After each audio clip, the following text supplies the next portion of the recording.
you talked about, the most important job an advisor has is keeping people on course, right?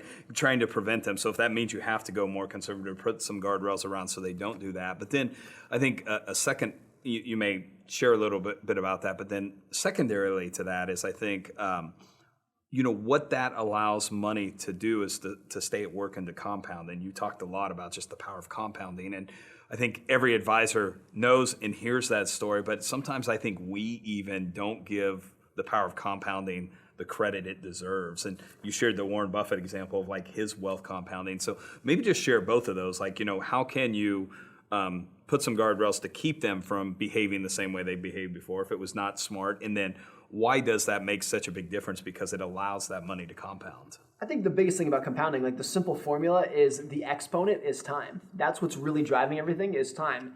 And it's returns to the power of time. And the exponent is really what makes all the difference. Yep. And the takeaway from that is that the question most investors want to answer is not how can I earn the highest returns?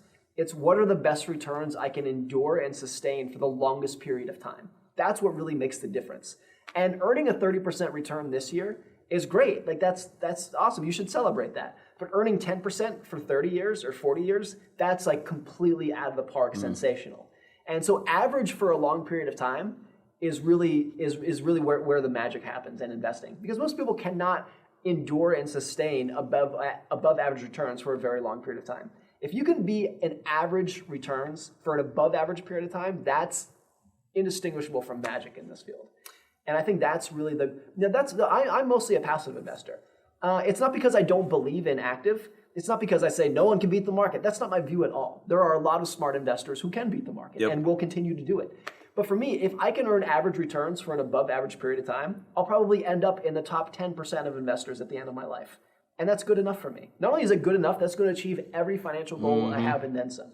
So all of my focus, all of my thinking is just how can I maintain endurance as an investor rather than focusing on what returns can I earn this year. It's how can I stay in the game for as long as possible.